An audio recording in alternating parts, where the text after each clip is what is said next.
Get this set up here. All right, so let's go to number 16. It's on the rational roots theorem. That is the P over Q theorem, so you might want to write yourself a little note, P over Q.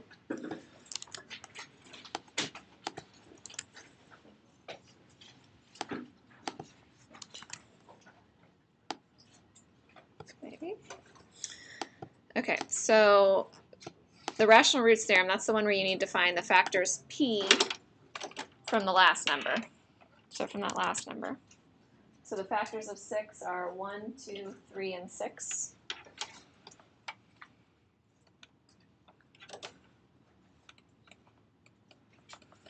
And they could be plus or minus. The factors Q come from the leading coefficient, so from 1, so it's plus or minus 1. So any combination of those could be your possible rational zeros. So rational are numbers that can be written as fractions. All right, irrational, I mean, you could still have square root numbers, you could still have I numbers, that would be complex answers, but this is finding all the possible rational ones. So I could have 1, 2, 3, 6, negative 1, negative 2, negative 3, negative 6. So there's basically only 8 things that I need to try with synthetic division.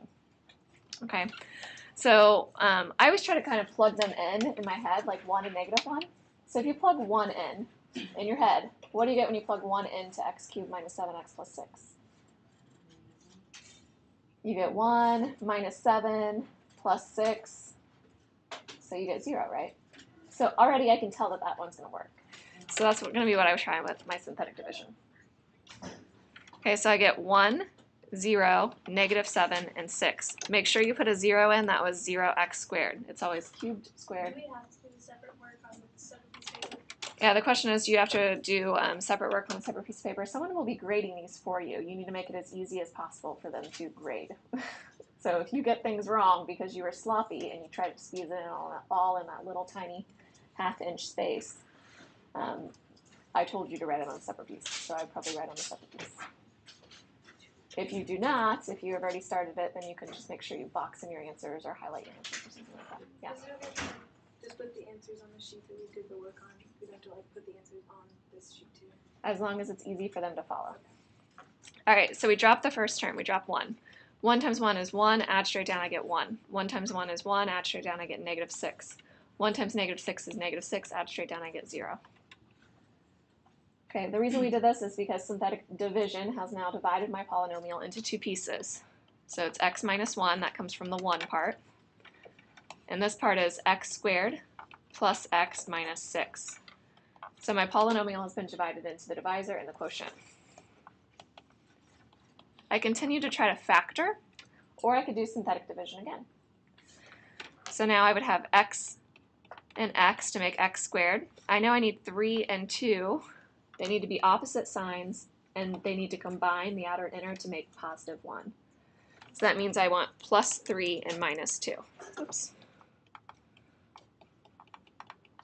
Like that. This means I have 3 answers. I had x minus 1 equals 0, so x equals 1. I had x minus 2 equals 0, so x equals 2. And x minus 3 equals 0, so x equals 3. Okay, since this was x cubed, I know that those are the only 3 answers I can have. X plus 3 equals 0. Oh yeah, x plus 3, so it's negative, thank you. So negative 3.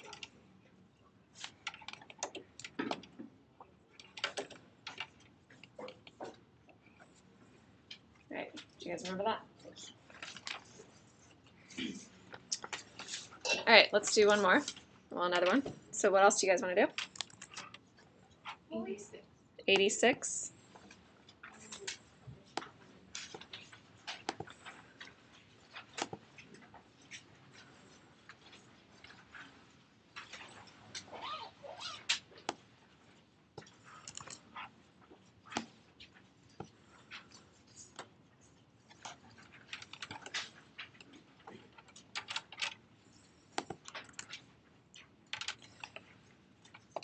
All right, so we have $12,000 and it's invested into 2 bonds that pay 7.5% and 9% simple interest. The investor wants to make an annual interest income of $990 from the investment. So this is kind of a mixture problem. So you can draw your buckets.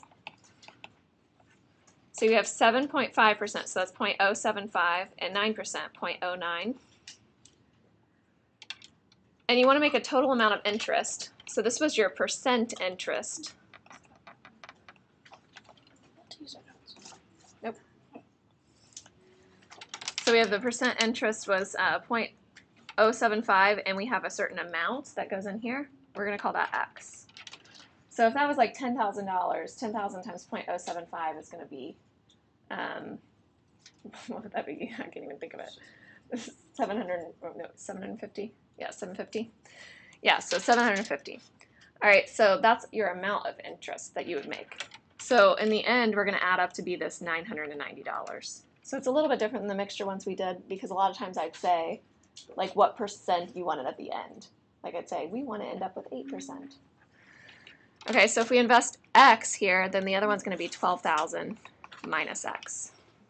The other half, I think we use this for. No. All right, so go ahead and multiply it all out, and you'll get your answer. So we do 0.075x plus 0.09 times 12,000 minus x equals 990. And solve. Oops.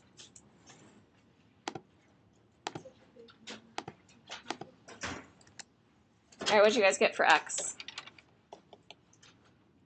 Was it 6,000? I think that's what the first class had. Do I need to solve it? Does like the bottom equation equal 992? What do you mean the bottom equation? Like the one below the one gives x. Yeah, like this whole thing equals this number. Okay, so like, So you do x times this, and then 12,000 minus x times 0.09 equals 990.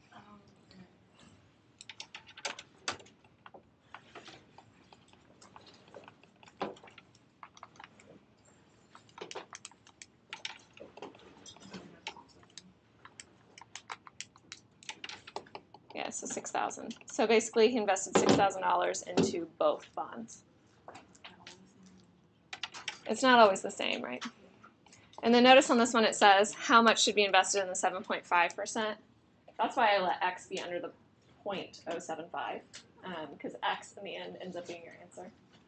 But a lot of times I'll say like how much should be invested in each. So you would need to write 6,000 in 7.5% and 6,000 in 9%. You need to write both things. Okay, other questions? Which one? 68.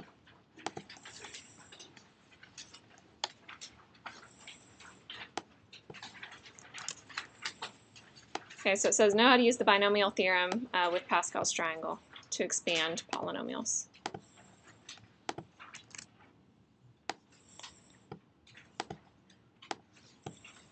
Okay, so we have that. So first of all, Pascal's triangle would be 1, 1, 1, triangle of ones, 1, 2, 1, 1, 3, 3, 1, 1, 4, 6, 4, 1. And this is, I know I end here because I had to the fourth, and this is the one that starts out with 1, 4. Okay, so that's where I stop. All right, these are my coefficients. So these are the numbers I put first.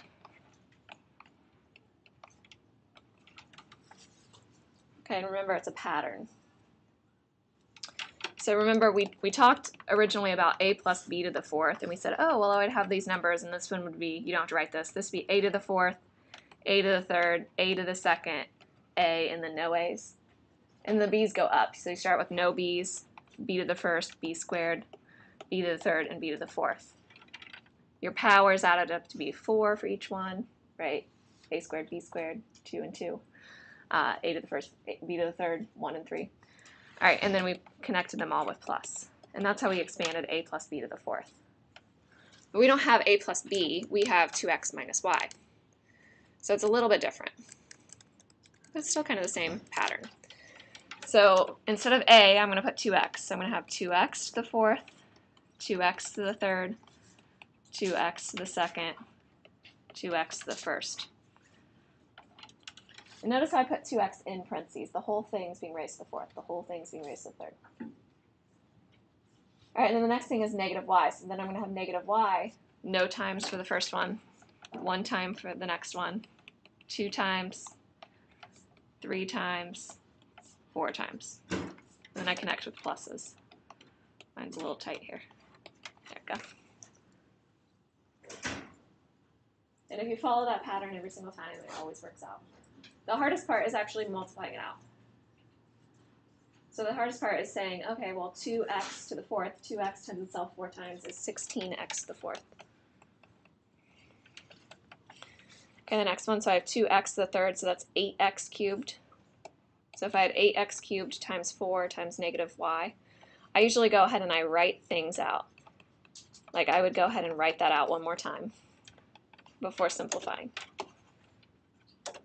All right, the next one I'd have 2x squared, so 2x times itself is 4x squared. Negative y times itself is y squared.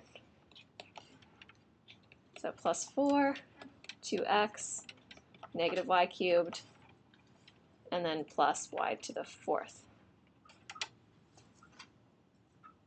Oh, that was, I don't know why I wrote y to the fourth there. That should be negative y in parentheses to the fourth, which ends up being y to the fourth. Okay, now final step, combine like terms. So I'm going to have 16x to the fourth plus, I'm going to have 4, 8, and negative y. I shouldn't say like terms, but combine your numbers, your coefficients. So 4 times 8 times negative 1 is negative 32. So I have negative 32x cubed y plus 6 times 4 is 24, x squared y squared. Then I have 4 times 2 times negative 1, so negative 8xy cubed, and then plus y to the fourth. If you had a negative for your second, like for the b value, it should alternate. It should go plus minus, plus minus, plus minus, or negative plus, negative plus. It would always be plus that it starts with. All right, and then you should also check your exponents at the end. So we have 4, x to the fourth. We have 3 and 1, 2 and 2, 1 and 3, 4. They always add up to be 4 still. Make sense?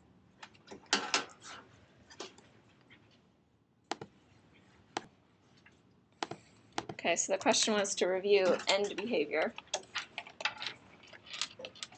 So this would come into play when you had to graph something. So basically, if you have something that starts out with x to the fourth or x squared, x to the sixth, something that's even degree. So if I had like x to the fourth minus 4x squared minus 5, let's say I have that, and I wanted to graph it. It starts with an even degree, and it's positive.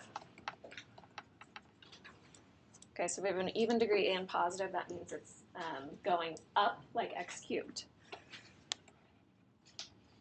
Oh, sorry, not x cubed, even degree, x to the fourth. Or like x squared, right? So the most basic even degree that we have that's positive is x squared. All right, so that would help when you're graphing because then you know the ends of your graph go up. Is this one that you actually had to graph? I feel like this is a common one that I have. It is? Which number is it? 13. All right, so that's kind of one of the first things you can know about your graph is the end behavior. Like you can know just by looking at that very first term. Okay, another thing you might need to find are the x-intercepts or zeros. X-intercepts occur when 0 is plugged in for y. And we solve this equation by factoring. So x minus 5 and x plus 1, x squared. They would be x squareds because they need to multiply to be. So did you say that something is different about 13? Yeah, it's an odd number. Oh, which one are you telling? So this one isn't like one in your... It's similar, it's just the degree is odd. Yeah, it's just cute. Okay. All right, so if I was trying to graph this, I would then try to solve for both of these. You would get x equals plus or minus the square root of 5, which is like almost, it's more than 2. It's like 2 point something. So you go a little bit more than 2 and a little bit more than negative 2, like that. That's where it's crossing the x-axis. All right, and then the other ones are actually imaginary. This would be x equals plus or minus I. So that's why I wouldn't have this for your graphing one. So let's do one that we actually have. So you want to do number 13. What does 13 say? X cubed plus x cubed minus 4x minus 4. Okay. So 13 is y equals x cubed plus x to the second minus 4x minus 4. Okay, so this is one that's x cubed, so it's odd degree, and it's positive. So think of the most basic odd degree, x cubed. If it's positive x cubed, which we know looks like this. So the ends of my graph are going to go up and down like that. So in the same direction that x cubed would go. All right, this one, if I was finding the zeros, I need to split the middle. So I pull out what the first two have in common. So x cubed and x squared have x squared in common. So I'd have x plus 1 left. And then the second group, negative 4x minus 4, has a negative 4 in common. So I pull out a minus 4. I'd have x plus 1 left. You should end up with two things being the same if it does factor by grouping. So see how I have x plus 1. Okay, this is just like if I had like x squared w minus 4w. You could pull out the common factor, which would be w. So you'd have w on the outside times x squared minus 4. That's what we're doing here, only the w is the whole x plus 1. So we pull it all the way out to the outside. I'm left with x squared minus 4. That factors. So I have x plus 1 times x plus 2 times x minus 2. So I get x equals negative 1, x equals negative 2, and x equals 2. Those are your zeros, so your x-intercepts. So at 2, negative 2, and negative 1, you're going to cross. Okay, polynomials are what we call smooth and continuous, so they're always, like that. You never have a polynomial where you go straight across or like connect the dots. So this one we're going to have to go through those 3 points, and we're going to have to be nice and smooth. Okay, so we're going to go through this first point. We go past it, come back down to the second point, and then around. Sometimes I'll also ask you to find the y-intercept. How do you guys find the y-intercept? It's just the last number. You plug in 0 for x. So if you plug in 0 for all the x values, you just get negative 4. So this would cross down at negative 4. Okay, so that's another point that could help you. Does this make sense? Yeah, so when it says find any other points that might be useful, that's like that last example that I did that's not actually in your packet. It's like, wait, I kind of want to know where it's crossing the y-axis, so that would be at negative 5 down here. 3, 4, 5. But then I know it's going to cross here, and I know it's going to come down here somewhere, like what's going on. So other points that might be useful would be like negative 1 and negative 2, because what this one actually does is it goes down really far, and then it does something like that. It's a W shape. So if you can't tell what shape it is, and you need to find some more points, then you need to just do like a T-table. But most of the time, the ones I give you, you guys should be able to do with just the points of like the x-intercepts and the y-intercepts. When we do like end behavior, do we have to write like x, like the infinity? No, you don't have to do the infinity thing for end behavior. You just need to draw like a rough sketch of what the end behavior looks like. So you'd have either up, down, like that, or like that. So those are the 3 choices for end behavior. Or 4 choices. I'm struggling today. I need a nap. All right, other ones? Yeah? Can you do number 27? 27?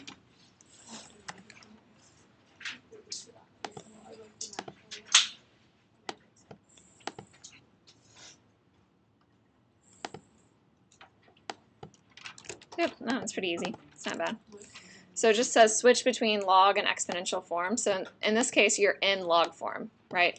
Natural log is a logarithm. Okay, so it's log base something. It's not 10. That's the common log. It's just plain log on your calculator. So what's this base? E. So this is log base E of x equals 5. Okay, so if I want to switch to exponential form, remember that's when we take the base, we raise it to the other side of the equation. So it's going to be e to the 5th equals x. And that's it. So you just switch forms. E to the 5th is a number. You can find the number. John, do you have your packet? All right, Liza. Can you do the inverse of a function? Uh-huh. Like what number? Like 24?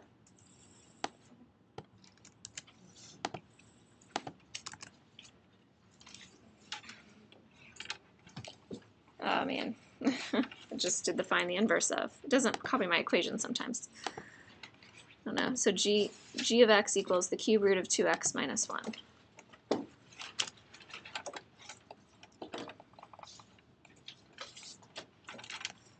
What was it? 2x minus 1? Yeah. And what number is this? 20 what? 4. Okay. All right, so it says find the inverse of g. All right, so do you guys remember when we first learned about inverses, we talked about how any point that we had, like if this was 3, 7, on its inverse we would have 7, 3. All right, it would be a reflection across the line y equals x. So basically we'd switch our x and y values. So finding the inverse of a function just means that we switch our x and y values. So switch y and make it x. Switch x and make it y. But we always want y equals an n, so you want to solve for y. So first I need to get rid of the cube root. What do I do to get rid of the cube root? Cube both sides, right? So I'm going to have x cubed equals 2y minus 1. I'm trying to solve for y, so I'm going to add the 1 over and divide by 2. So I get y equals x cubed plus 1 all over 2. Okay, that's your inverse. We write it as g raised to the negative 1 of x. We don't read that raised to the negative 1. We say g inverse of x. So it's equal to x cubed plus 1 all over 2. You could also have 1/2 x cubed plus 1/2. That's fine. Okay, other questions? 36.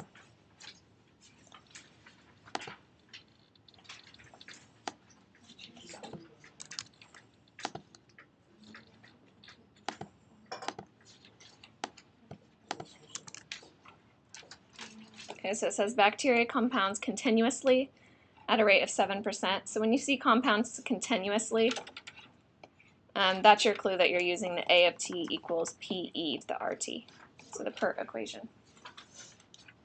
So your rate is 7%, so 0.07. You start with 500 bacteria, so that's your P, your principal amount. How much do we have after 10 days? So T is after 10 days. So T is 10. So we're saying our amount after 10 days, we would start with 500. E is a number. You never plug anything in for E. Some of you guys were confused on the Chapter 10 test because you were like, what do I put in for E? E is a number. Raise it to the 0.07 times 10. So the way I would put this into the calculator is I would put that whole exponent in parentheses.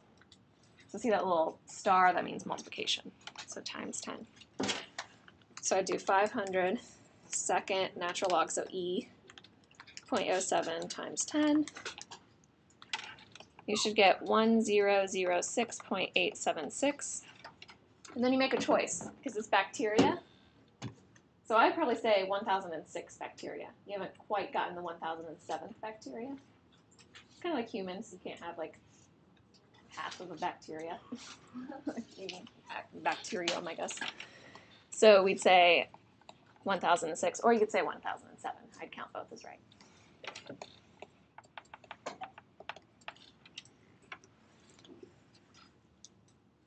Okay, others? I can tell who has started the packet and who has not started the packet. Yeah, Annie? 92?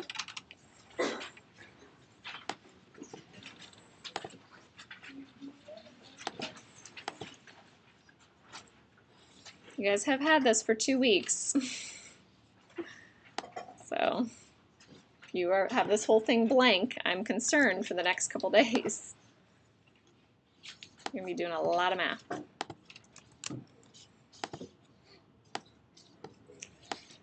All right, solve the triangle if A is equal to 8 feet, B is equal to 19 feet, and C is equal to 14 feet. So this is one of those situations where you have 3 sides. Okay, so you're not going to be able to use SOHCAHTOA because we don't know that we have a right angle. We can't use law of sines because we don't have any angles. It's always like sine of the angle over whatever. So we can use law of cosines. But law of cosine is kind of weird.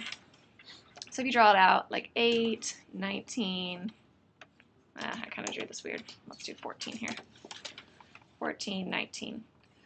When you do law of cosines, if you have side, side, side, you need to use largest side first. So we've talked about this before. We said law of sines was the really weird one where you can have 0 solutions, 1 solution, or 2 solutions. When we said law of cosines is kind of weird only in this situation. So only when you have 3 sides. So you need to find the largest side first. Why is that? Because it ends up being possibly the obtuse angle, so you could get an obtuse answer. So it's the weird one. If you don't do this one first, basically, like, you guys know how on your unit circle, like if I asked you when cosine is equal to 1/2, there's 2 angles where cosine is equal to 1/2. Okay, so it'd be here and here. It's going to end up giving you the wrong, like you could possibly get the wrong angle. There's 2 possibilities. So as long as you use the largest side first, you're going to get the correct one. Okay, so the largest side is 19. So we're going to do 19 squared equals 8 squared plus 14 squared minus 2 times 8 times 14. Cosine of, let's see, 19 was b. So this is angle b across from it. So cosine of angle b. So whatever we had first, like this was little b, angle b is the cosine part. And then we solve it out. Now people have trouble with these because they do a lot of combining they are not allowed to do. So do things one thing at a time. So 19 squared is 361. 8 squared is 64. 14 squared is 196. 2 times 8 times 14 is 224. Cosine of b. Okay, think about this. If I had 64 plus 196 minus 224x, can you combine all those numbers? No, right? The x is going with the 224. You cannot combine them. They're not like terms. Same thing here. So you can combine these 2 numbers, but you can't combine it with the 224. All right, so let me finish this one and I'll let you guys go. So 361 minus 64 minus 196.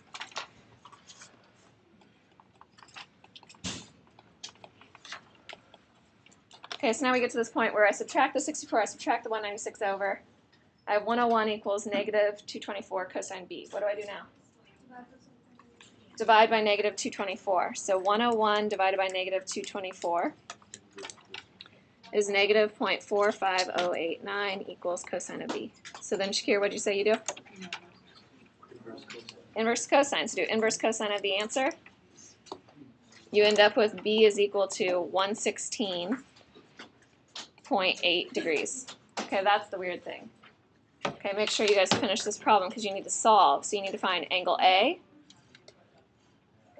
Oh, A is the other side. And you need to find angle C. So make sure you guys finish that one out. You can do that with law of sines for A. All right, so like I said, I've posted these on Edline, well, on the wiki page. So